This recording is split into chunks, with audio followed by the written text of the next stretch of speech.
Good morning, class 11. In this session, children, I'll be discussing with you the concept of atomic spectra and the spectral lines of hydrogen in detail. Though I have already discussed it with you in my previous videos, but I feel that little bit more explanation will make it more clear to you. So I'm starting with the very basic of the spectroscopy. First of all, the instrument which is used to study, which was used to study and which is still used to study spectral lines is referred to as a spectrometer. So whatever studies regarding light and its character and the electromagnetic radiations are done, it is done with the help of spectrometer. spectrometer. Spectrometer is a device which helps us to study the behavior or the nature of light. Then I told you about continuous spectra, which you must have done in physics in class 10, I hope. So what is continuous spectra? You all know that whenever a white light passes through a prism, what happens? It undergoes dispersion, right? It splits into its components, and the components forms the waveguide. When it is obtained on a screen, then you will see a rainbow pattern here, which is known as waveguide, right? So what is this? This is known as continuous spectra. And when do we obtain it? We obtain it when white light is passed through or is diffracted through a prism. White light is actually made up of 7 colors, which are waveguide, and whenever it passes through this prism, what happens? This white light breaks into its components, and when it is obtained on a screen, then you will observe that beautiful 7 colors can be seen, which resembles the rainbow, and it is known as waveguide. So this is what? This is continuous spectra. Now I used a term in this chapter, discrete spectra. Discrete or discontinuous spectra basically, or the line spectra. Now what is this? This is actually when you see that out of this waveguide pattern, if any of the constituent color is missing, then such spectra is known as line spectra. So suppose you this is a container in which, suppose I filled in hydrogen gas into it, and then this is a transparent gas only, and then white light is passed through it, okay, and then when in the same way it was obtained on the screen, but this time it was observed, this I explained you earlier also, this time it was observed that only few colors like red, orange, green, blue, for example, only few colors were obtained, and rest of the wavelengths, rest of the colors were absorbed by this hydrogen gas, right? And then we get a discrete or line spectra for hydrogen. That means hydrogen has absorbed few wavelengths of light, which cannot be seen here, unlike the way it was seen in case of dispersion with the help of prism. So this is the difference between continuous and the discontinuous spectra, right? And this is known as discrete spectra. So I hope this is clear to you. And whenever the white light is passed through any gas, any particular gas, then a definite pattern of colors or definite colors will be obtained, or definite pattern of spectra will be obtained on the screen. That means it defines the characteristic of each gas. It will be different for different gas. If hydrogen is replaced with helium, then you'll see here a different pattern, and in case of hydrogen the pattern is different. So this particular band of colors which is obtained is the characteristic It is the characteristic feature of each gas. Whatever gas you place here will decide that what band will be obtained. Now coming to the types of discrete spectra or the line spectra. So discontinuous spectra basically is of two types. It is emission and absorption spectra. First is emission and absorption spectra. It is very simple. Now listen to what I am telling you. First of all, when a gas is heated, pay attention to each and everything, children, whatever I'm telling you.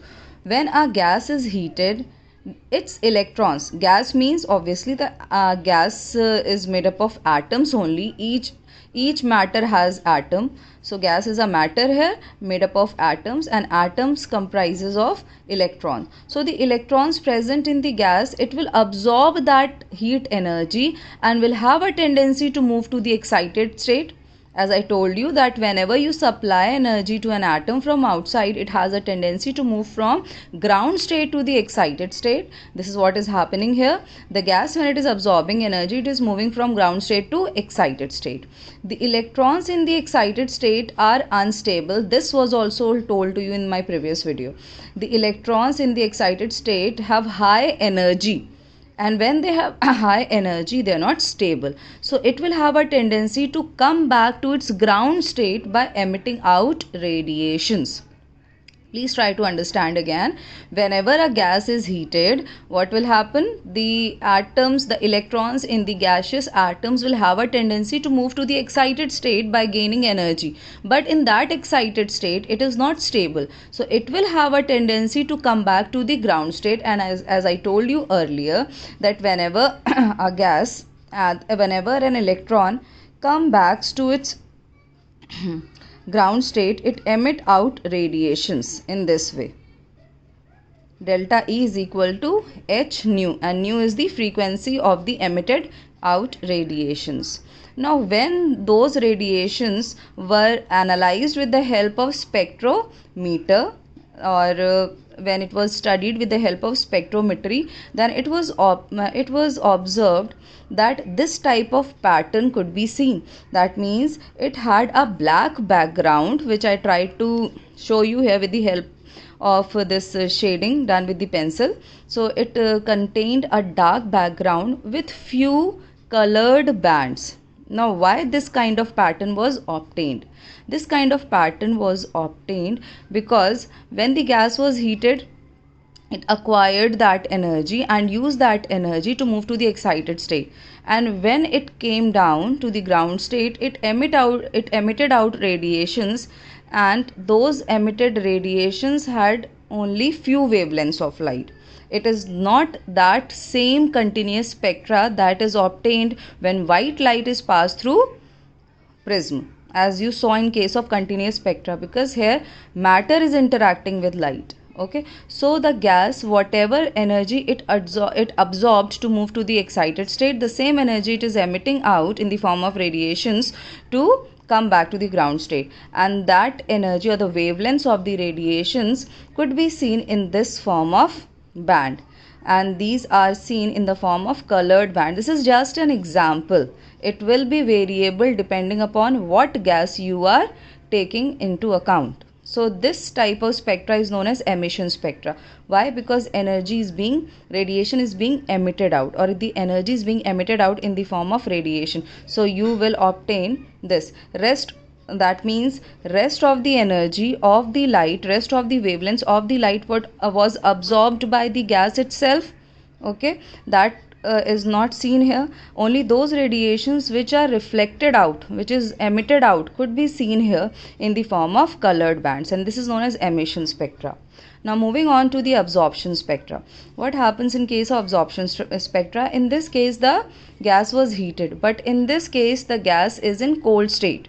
It is not heated. So absorption spectra is obtained when white light is passed through cold gas, that is in ground state. That means the gas is in normal state. Then the gas electrons will absorb few wavelengths, that means energy, and will have a tendency to move to excited state.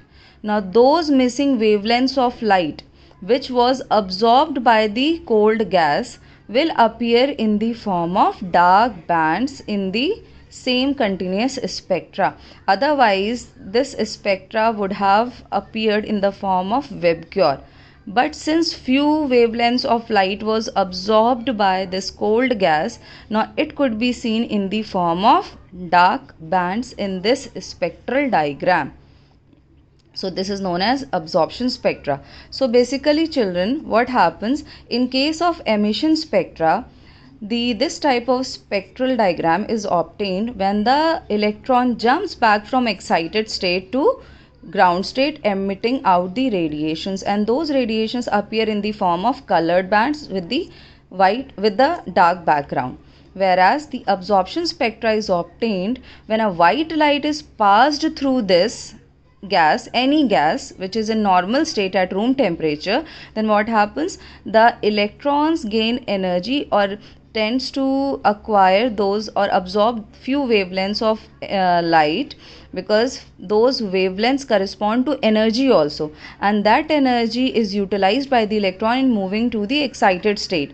So in the white light, those colors will be missing now, and it will appear in the form of dark lines. So the basic difference is this is shown when electron comes back from excited state to the ground state, and this is observed when electrons goes from ground state to the excited state. So this is obtained in the form of dark bands. If suppose children, you are studying both the spectra for one particular gas only, suppose both these spectral diagrams were studied for helium or hydrogen, then whatever lines are visible in case of emission spectra will be missing in case of absorption spectra. That means the same lines will appear in the form of dark bands in case of absorption spectra, if you are studying both these spectral diagrams for one sample of gas, for one particular gas, that is either for helium or hydrogen or neon, whatever you are considering into account. So this is the difference between emission and absorption spectra, and it is a type of discrete spectra, that is non-continuous spectra or line spectra. So I hope this is clear to you. Now taking into account the hydrogen spectral lines. Now what is this? Hydrogen spectral lines are what? So the same thing was studied, or the same experiment, that is spectroscopy experiment, was carried out for hydrogen gas. First of all, let us see that what were the generalizations about this hydrogen spectral series. The emission spectra of atomic hydrogen has been divided into number of spectral lines with wavelengths given by Rydberg's formula. I hope you remember Rydberg's formula. It was given for 1 upon lambda, if you remember, which is equal to rz square, in bracket we have 1 upon n1 square minus 1 upon n2 square. It was Rydberg's formula.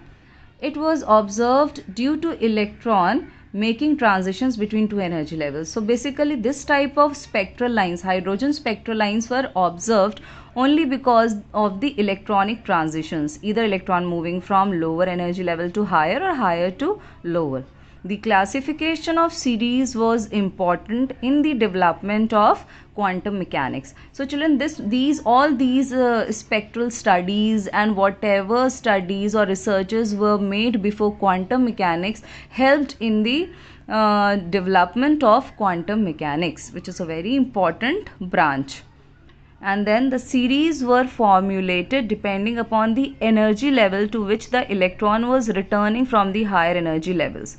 So the various series which were given for hydrogen gas were dependent it was dependent upon the factor that to which energy level the electron is coming back from the excited level.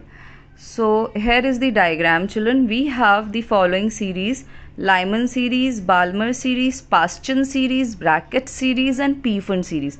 These are the various series of hydrogen spectrum. So you can see in case of first Lyman series, here you can see this is n equals to 1, that is the ground state, and these are the excited states. Okay, so in the first case, in case of Lyman series, you can see that electrons are coming from the various higher energy levels to the ground level to n equals to 1. So when the electron jumps from higher level to n equals to 1, then the series which is obtained is known as Lyman series. And if the electron is coming back from the higher energy levels to the energy level equal to 2, then it is known as Balmer series. Similarly, if the electron is coming back to n equals to 3, then it is known as Paschen series. And if it is coming back to n equals to 4, then it is known as Brackett series. And if it is coming from n equals to 5, then it is known as Pfund series. So depending upon to which energy level the electron is coming back to will decide the name of the series and also the range of electromagnetic radiations in which the radiations will lie. So here is a table also, children. These are the various series that I told you about, and this is the value of n1. n1 means the ground level to which the electron is returning back from the excited level. So in case of Lyman series, it is n1 is equal to 1. In Balmer, it is n1 equals to 2. Paschen, it will be equals to 3. Brackett, it will be equals to 4. Pfund, it will be equals to 5. Humphrey is a new series which is recently being discovered. In this, n1 is equal to 6.